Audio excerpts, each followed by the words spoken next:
bingung, hilang arah, dan tidak tahu mana yang benar dan mana yang salah. Namun bagi saya, sebagai hamba yang beriman, kebingungan itu tidak perlu terjadi. Mengapa?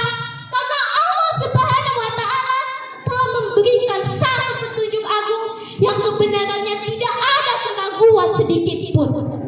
Petunjuk itu adalah Al-Quran.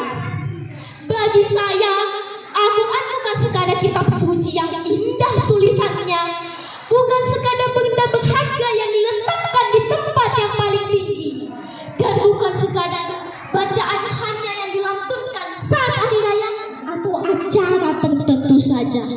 Tidak, bagi saya Al-Quran adalah jalan hidup yang bisa mengantarkan kita ke ridho Allah dan surganya. Jalan hidup yang kita pijak setiap hari, jalan hidup yang akan mengantarkan kita ke surga Allah. Sahabat-sahabatku yang dirahmati Allah, saya menjadikan Al-Quran sebagai jalan hidup karena di dalamnya tercantum segala hal yang kita butuhkan untuk hidup di dunia dan bahagia di akhirat kelak. Allah berfirman dalam surah Al-Isra ayat 9. A'udzu billahi minasyaitonir rajim.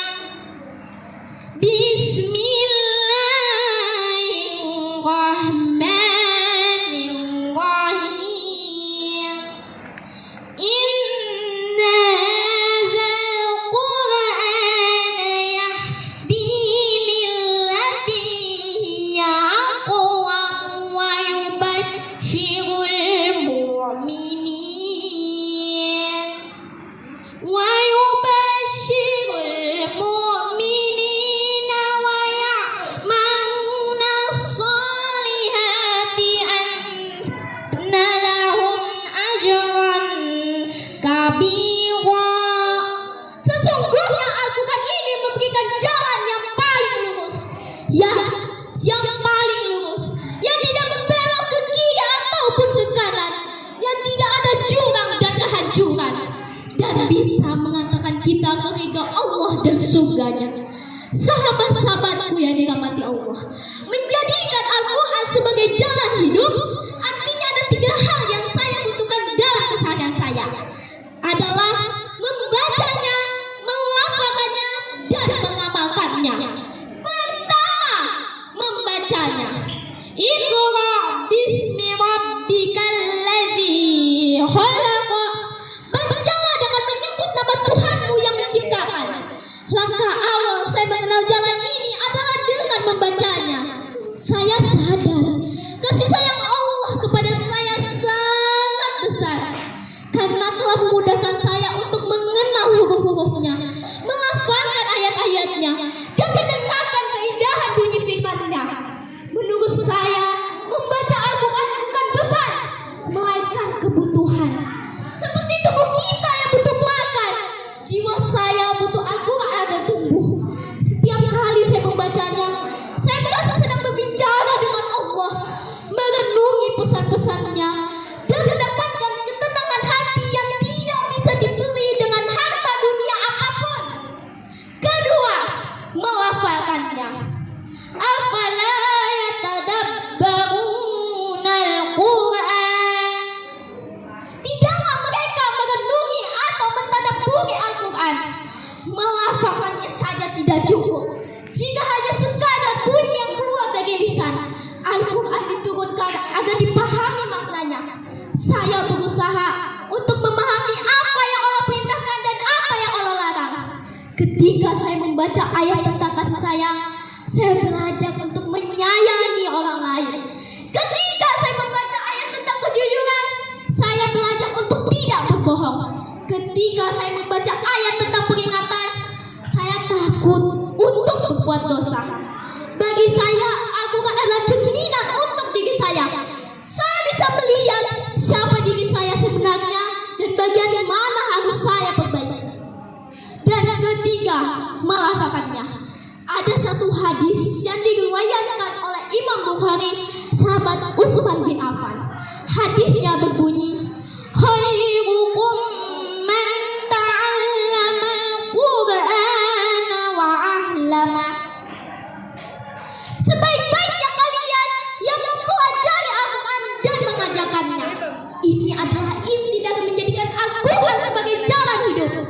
Jika Al-Quran adalah jalan, maka saya akan terus berjalan ke atasnya.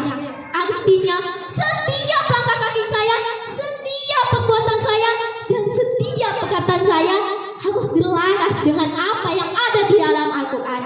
Betul tidak teman-teman? Betul. Saat saya berusaha meraih cita-cita dan rezeki, saya menerapkan ajaran Al-Quran untuk bekerja keras, jujur, dan tidak mengambil hak orang lain. Ketika saya menghadapi musibah dan kesedihan, saya pegang erat janji Allah di dalam Al-Quran. Surah Al-Isyirat ayat 56. Bismillahirrahmanirrahim. Fa inna ma'al usri yusra. Inna ma'al usri yusra. Bahwa bersama kesulitan pasti ada kemudahan.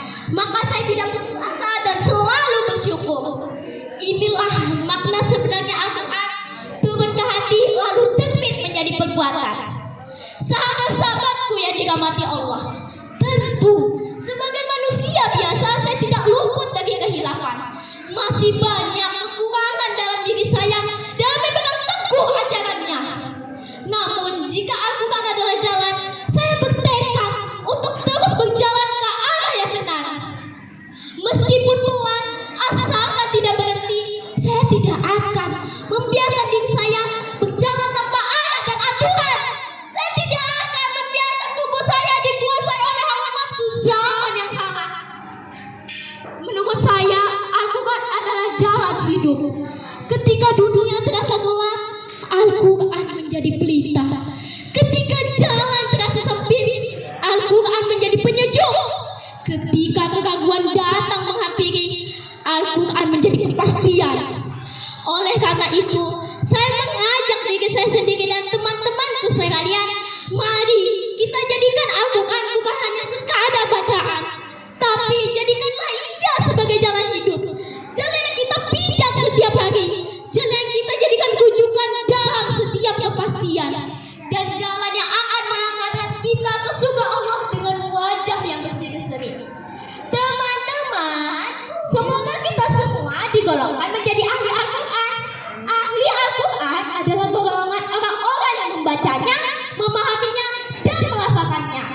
Insya Allah, Al-Quran menjadi penolong kita di dunia dan memberikan syafaat bagi kita di akhirat kelak. Amin ya Rabbal Alamin. Teman-teman, pesan dari ceramah di atas adalah kita harus membaca Al-Quran, melafalkan Al-Quran, dan mengamalkan ayat-ayat yang ada di dalam Al-Quran agar hidup kita sejahtera dan bahagia. Mohon maaf atas segala kekurangan. Terima kasih atas segala perhatian. Ada pesan pantun nih dari saya. Cakep. Jalan-jalan